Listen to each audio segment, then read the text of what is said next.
You may speak now. Okay. So good evening, ladies and gentlemen, and dear friends of the Sabah Society. Am I loud enough? Yes. Yes, of course. I'm truly delighted to be here again.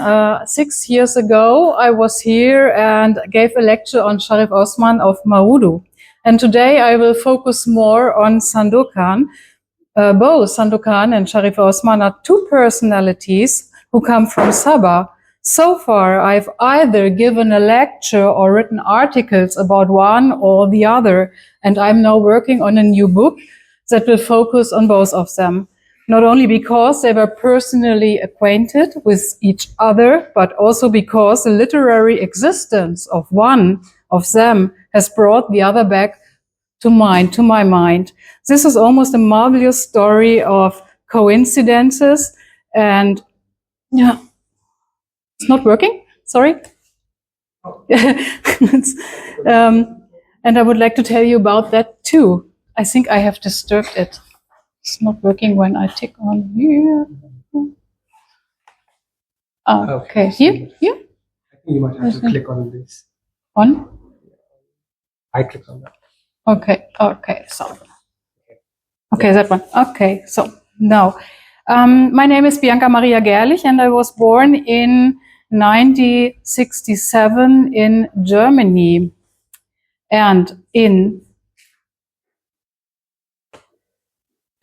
April 1979, like most Germans, I sat in front of the television and watched that film Sandokan. I had just turned 12 years old and was immediately hooked. And the first thing I did the next morning was to look up Malaysia in the atlas. Where is it? Unfortunately, it was too far away to just go there on holiday.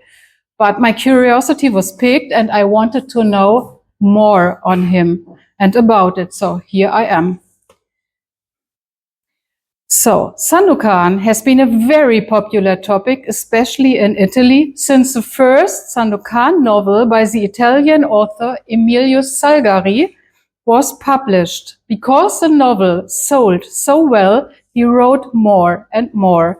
And after his death, other authors did the same, sometimes in his name.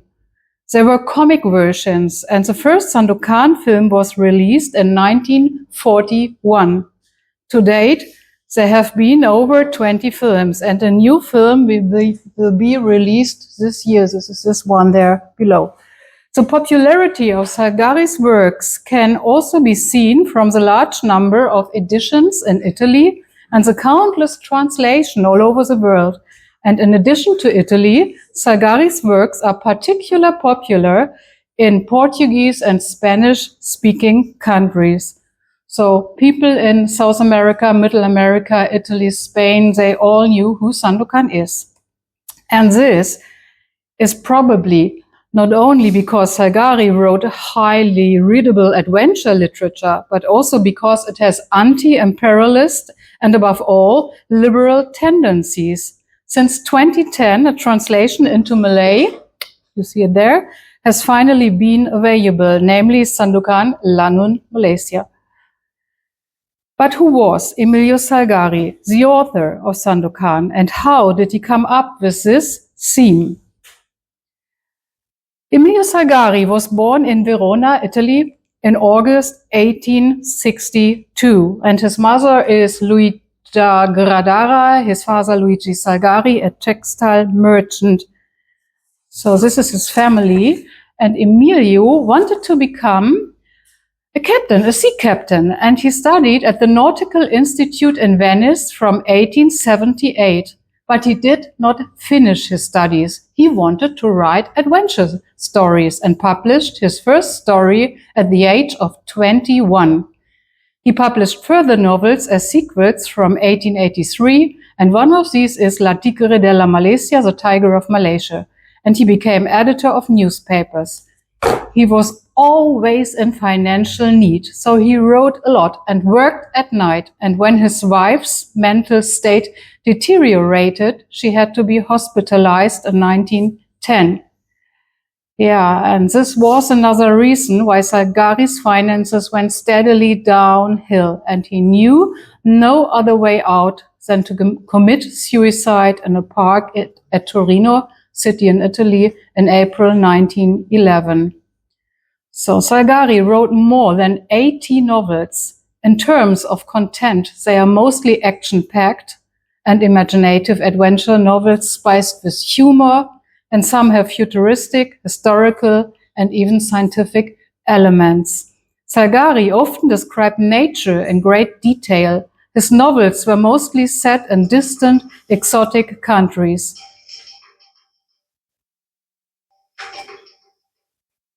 His style corresponds to the late Romantic era, and he is categorized as an adventure writer alongside Louis Stevenson, the inventor of that genre, as well as Jules Verne, Thomas Mayne Reid, and Karl May. And Salgari is still known for the high recognition value of his protagonists. So his best known works are his two major cycles or series, namely the Indo-Malay series or cycle and the Black Corsair cycle. So we have here the books from the Black Corsair cycle, the other 11 works from the Indo-Malay I will show later. Sandokan is the one who is his best known character, and he comes from, of course, the Indo-Malay cycle. In principle, Salgari's career as a writer began with his first Sandokan novel. The character would accompany him until the end of his life. And I would like to quote Claudio Gallo, who's truly an expert on Salgari, so he knows nearly everything. This is the one I will read to you. The other one you can read yourself this evening. It can therefore be argued that the Tiger of Montparnasse was born together with its author, because the novel with which the Indo-Malay cycle, the best loved of those created by the Veronese writer, began in that same 1883.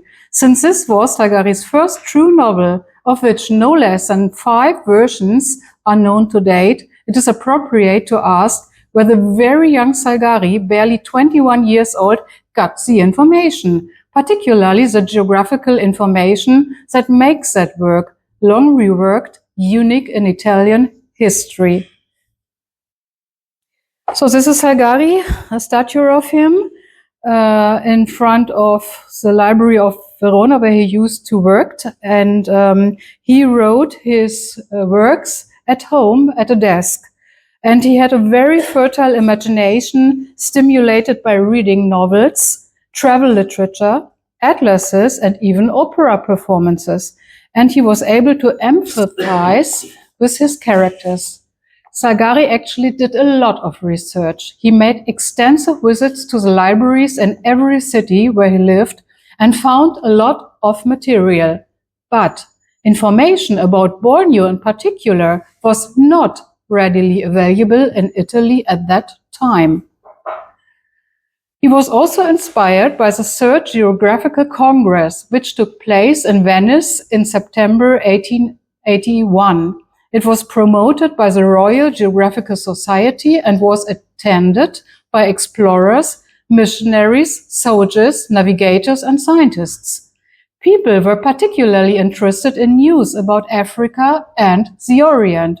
At this Congress and during his training in Venice, Salgari certainly got to know people who told him about the big, wide world. And to this day, it is unclear whether Salgari ever personally traveled to India or Southeast Asia, the two main settings of his novel.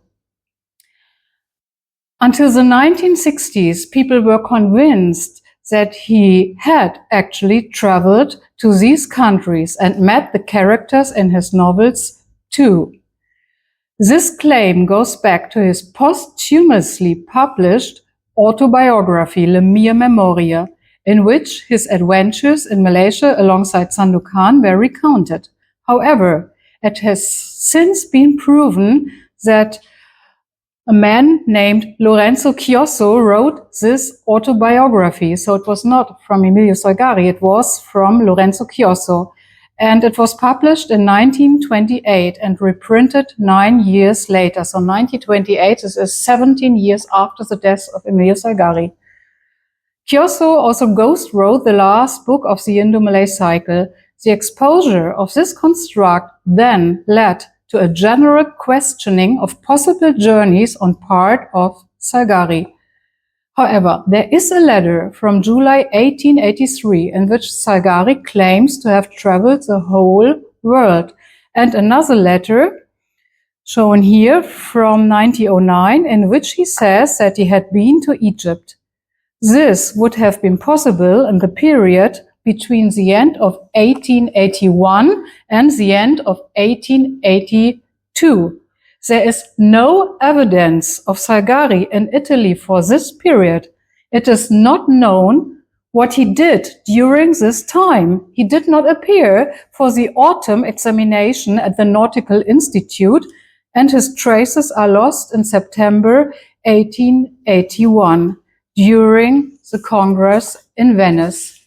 It is therefore conceivable to me that Salgari met someone or heard something at this very Congress that had a decisive influence on him. Perhaps he traveled with someone or alone. The fact is that he disappeared for a year from that point onward. So you may read this if you want. I read something.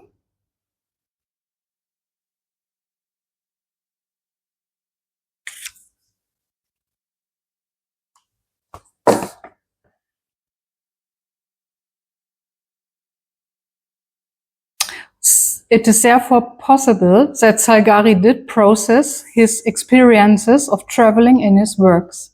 Considering that the first novel in his Indo-Malay cycle was written in 1883, a journey that took place directly before could have served as a trigger. Even if he only traveled a short distance to the Orient, maybe Egypt, it is possible that he received his information from someone who was involved in the situation in Borneo or had an insight into it. Of course, it is also possible that he had met someone in Venice and had remained at home. We do not know. But it is interesting to note that this period was precisely the time of the conflict between the historical Sandokan's descendant, Pangeran Sama, and the British, who wanted to control the bird's nest trade, which ended tragically as Sama was shot dead by the British in February 1884. The first written mentioning of the historical Sandokan by Europeans is in the context of Pangeran Sama and the bird's nest, namely in February 1883, under the name Sandukur, and Salgari called him in his first version Sandekau, but only twice. It is very striking that Salgari left no traces in Italy exactly in the period before the first publication of his serialized novel La Tigre della Malesia. Whatever he did in this year, it was the impetus for this novel. And now this is the Indo-Malay cycle, the works. The Indo-Malay cycle was written between 1883 and 1911 and comprises 11 books. 5 works in red are set in Malaysia and the other 6 in India or Assam. The Tigers of Momprachem is the title of the book version in 1900. The first version of this novel was published as The Tiger of Malaysia, as a serial novel in the magazine La Nuova Arena in 1883 in Verona.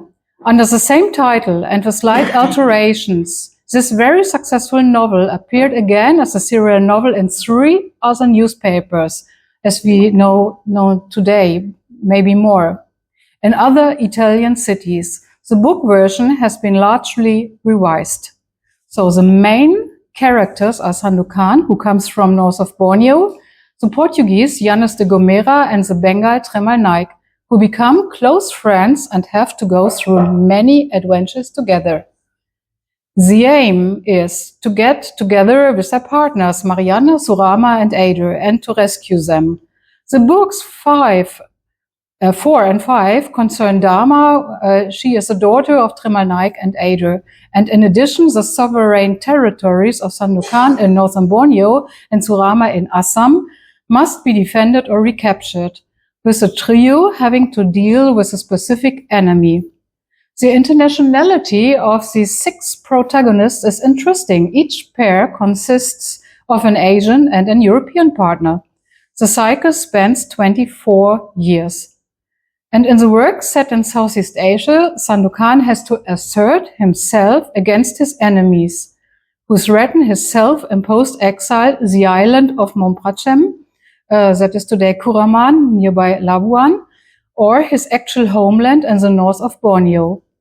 Although Salgari refers to Sandokan, his friend and deputy Yanis, and their followers as pirates, he leaves no doubt that they are freedom fighters. In the very first book, Salgari wrote about Sandokan that he's an avenger of his family, spares and respects the weak, women, children, and would one day like to regain the kingdom he lost to the British. So there's a description of Sandokan in the very first chapter of the first book, of course. While it is very detailed in The Tiger of Malaysia, the first version, it is limited to 4 very short paragraphs in the book version, The Tigers of Momprachem, and these are shown there. So in the first version, La Tigre de la Malaysia, this description is much more detailed. Salgari gave Sandokan's appearance more attributes and embellished it, and I chose just one sentence about his eyes as an example. So the reader also learns a little bit more about Sandokan in the first work, namely that he is 32 or 33 years old at that time, that he is the most terrible and unpredictable of all pirates in Malaysia, but that he is also very generous. Salgari mentions that Sandokan's religion is Islam, but he does not actively practice it. Sandokan is always open to information from other cultures and religions, and he is very musical. Sandokan is generally impulsive, strong-willed, and a born leader. He listens to his heart rather than to his mind. And Yanis and the others sometimes have to slow him down so that he doesn't run into his own ruin. But he also accepts advice and is willing to reconcile, for example, with his enemy, the uncle of Mariana. Sandokan often shows mercy and compassion, even towards animals, and he is very loyal. He marries only once, and that is Mariana, and after her death, he constantly remembers her, naming his ships after her. He makes it clear that there will be never another woman in his life. He's prepared to make any sacrifice for his friends and rushes to their aid as soon as they ask him to. So in short, Sandokan has a noble character and has only become cruel to his enemies and a powerful opponent as a result of his personal experiences, and this earning him the nickname the Tiger of Malaysia. Racist resentment is alien to Salgari. For Salgari, the characters are all on equal footing. He is neither racist nor sexist. He leaves no doubt that his Sandokan is on the side of justice when he defends himself against the superiority of the British. Salgari writes at the beginning that no one really knows where Sandokan comes from. In the later narration of Sandokan's past in chapter 14, it then becomes clear that Sandokan comes from North Borneo. Salgari never refers to him as a Malay or a Dayak or Negrito or Javanese, but as Bornese, truly from Borneo.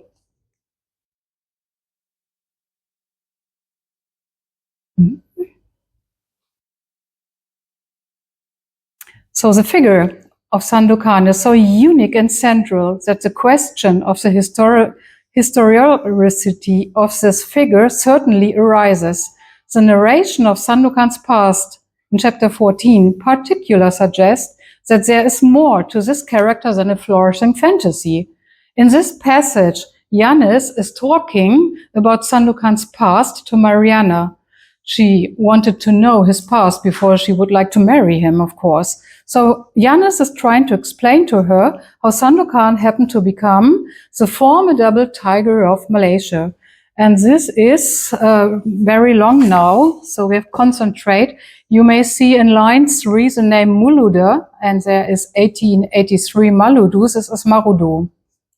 So this is the description of his past. And in this tale, Salgari describes the fate of Marudu and assigns Sandokan the role of Marudu's heir apparent. Salgari also mentions Koti, that is Kutai, and Varauni, that is Brunei, as the borders of the country, and describes that Marudu's neighbors became jealous of the successful ruler and that this led to its downfall. Salgari's description certainly corresponds to the political and geographical situation of the 19th century. Marudu's neighbors were the Spanish, the British, the Dutch, the Sultanates of Kutai and Brunei, as Salgari told us in the first version too. And in the book version, the fact that the Europeans first allied themselves with the locals, namely the Sultanate of Brunei, gives a fairly accurate account of the historical events that led to historical Marudu's fall in 1845. In later novels, Brunei remains the enemy of Sandokan and also threatens his island Momprachem. What is truly remarkable about Salgari's account is that he describes Marudu as a flourishing empire, which contrasts with the European reports of that time, where it was denigrated as a pirate hideout. Marudu was indeed establishing itself as a third power in northern Borneo alongside Brunei and Sulu, until it was brutally and rather surprisingly brought down by the British attack. So in history, Syarif Osman was a Raja of Marudu, who ambitiously and successfully extended the borders to Brunei and Sulu. In doing so, he came into conflict with the British, especially James Brooke, who ruled Sarawak as a White Raja and wanted to extend his own sphere of influence over Brunei and have Labuan, the neighboring island of Momprachem, under British suzerainty. He therefore defamed Syarif Osman as a pirate and had Marudu destroyed by the British Navy in 1845, after receiving sanctions from the Sultan of Brunei. Nothing more was heard of Syarif Osman after this battle. In Emilio Salgari's first novel, Sandokan is a Raja of Marudu who was so ambitious that he kept expanding Marudu's borders until he came into conflict with the native neighbors and European powers, who eventually plotted together to destroy Marudu, which they succeeded in doing. Sandokan was driven out and wandered the coast of North Borneo for years until he finally settled on the island of Momprachem. The name is here. Okay. Now, one might assume that Salgari simply renamed the historical Syarif Osman to Sandokan. But there is a second account of past events in the novel number 7, that is Sandokan a la Riscosa, as shown there. And this one speaks against equating Sandokan with Syarif Osman. This is primarily about Sandokan reconquering his old homeland, and now Salgari becomes more specific. This story takes place in the territory of Marudu, which was known to the Europeans also as Kina or Kini Balu, and which Salgari also calls Kini Balu. In fact, this story begins in the Bay of Marudu, which Sandokan is familiar with and where he has allies. Here about half of the novel takes place, but then the protagonists make their way southwards through the jungle to the mountain of Kinabalu, more to south, and all kinds of adventures to Sandokan's actual home, namely the place where his father was a Raja, to the lake Kini or King Kini in the interior of North Borneo. So this is the beginning of in chapter 4, of the events, what happened to his family.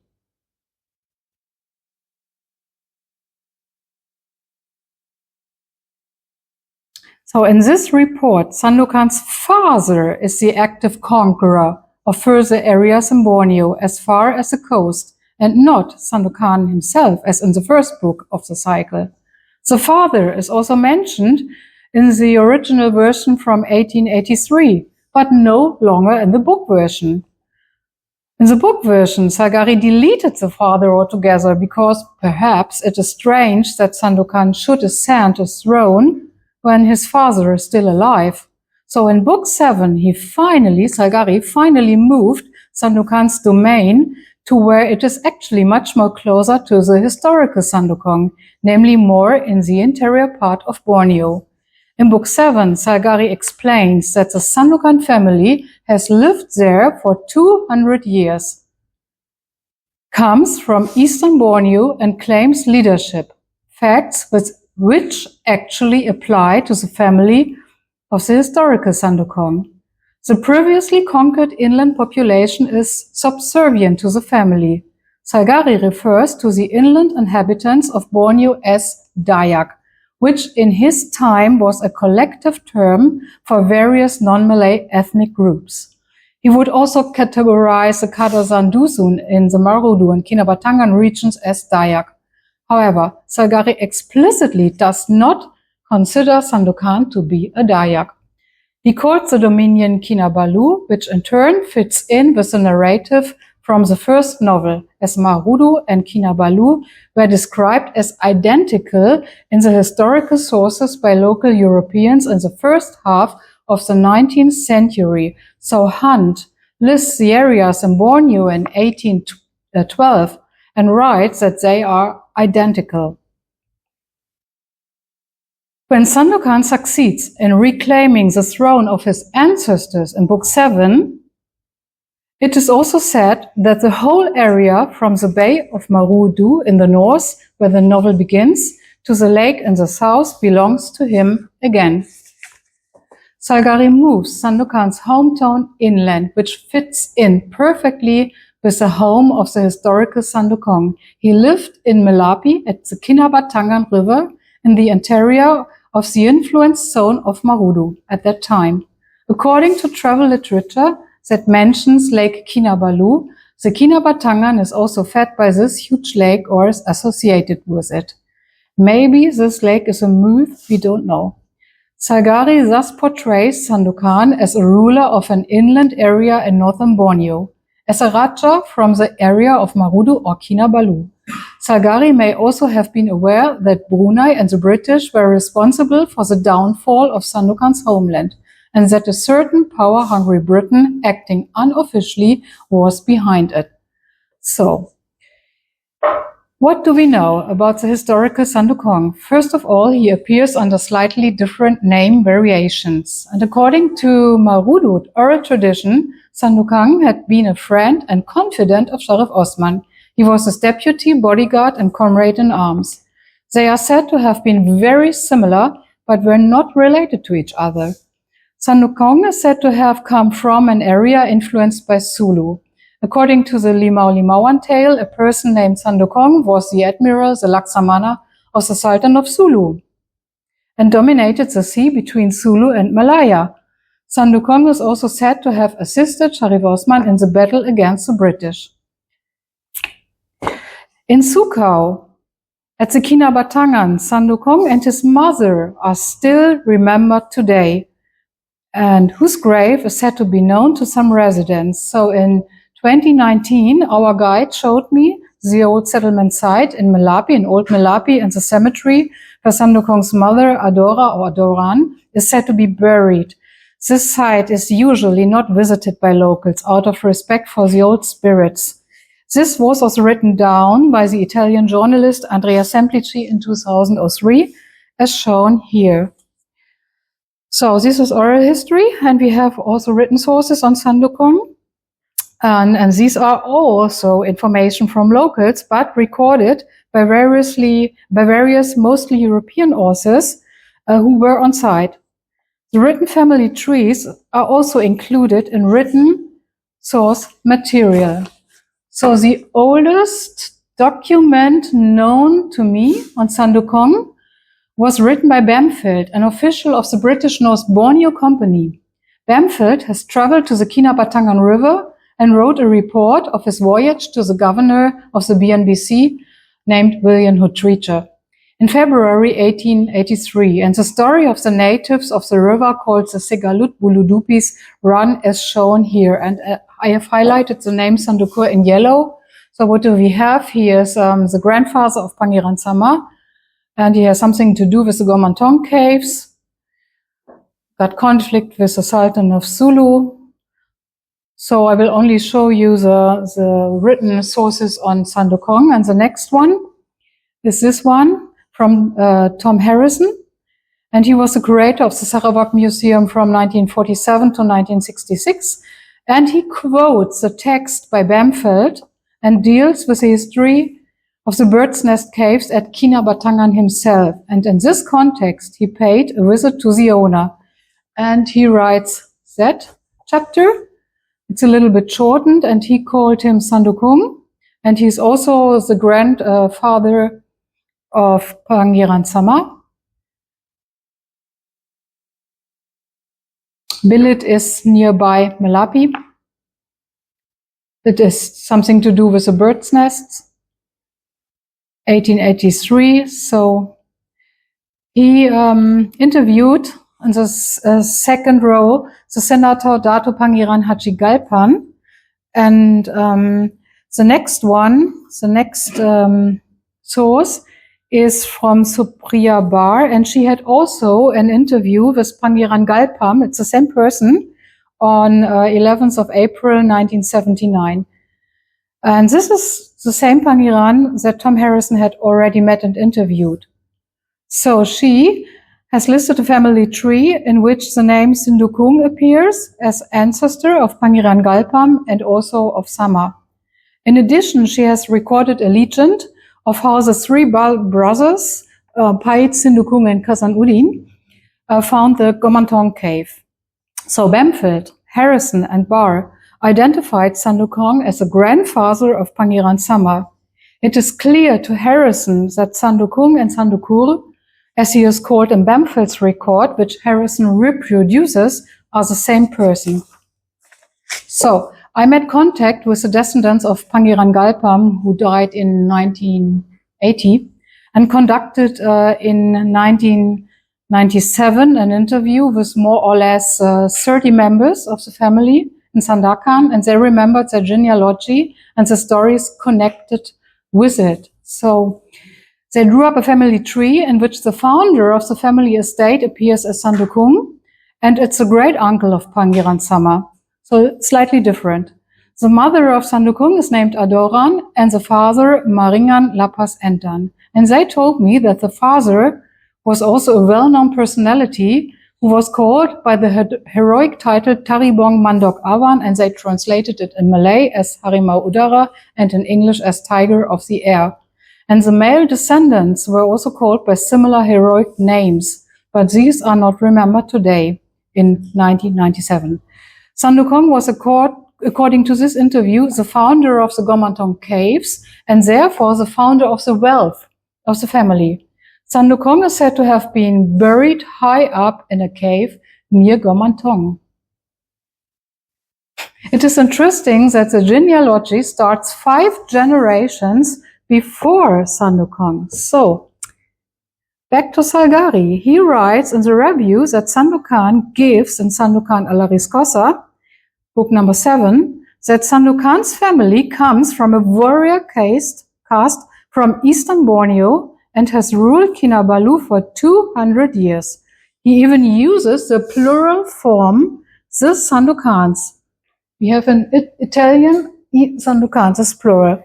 So I translated to the Sandokans. So back to the tree. Genealogies serve in Southeast Asia to legitimize the nobility and the leading abilities of family members. Normally, only noble families remember exactly their genealogy. Sandokang seems a very prominent and important forefather to this family. The family members of Sandokang's following generation called themselves by the noble title Pangeran Digadong. He had lived at the Kinabatangan River in a village called Melapi. Later, the family moved to Sandokan, and Sandokang is memorably remembered both by the locals at the Kinabatangan River and by his family in Sandokan, as are his parents, who are characterized as heroic, the father as Tiger of the Air and the mother as a kind of saint. The title Tiger of the Air is reminiscent of Salgari's title Tiger of Malaysia. And the tiger theme extends not only to Sandokan's nickname, but also to his flag. The flag he flies on his island and on his ships is red and features a tiger's head. The red tiger flag was actually the flag of Syarif Osman of Marudu, and maybe of someone else. I learned in these days. The first mentioning of that flag in British reports goes back to an eyewitness of the Battle of Marudu named Pascoe, who took part in the battle on the British side and rode off the flag.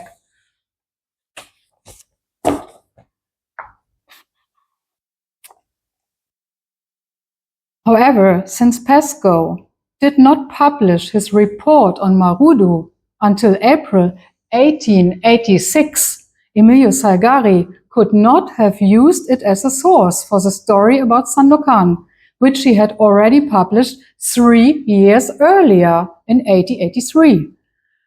He also couldn't understand English. He could not read English. He must have come across a tiger flag and Marudu elsewhere. This constellation alone, that Sandokan flies the tiger flag and his home is in the Marudu region, suggests that Salgari's Sandokan epic is not invented, but is set against a historical background. So, and here we are amidst the history of Syarif Osman, who must have been a contemporary of Sandokan. Syarif Osman has been the Raja of Marudu since at least the 1813s, and I'm not sure. I think it must be much more earlier.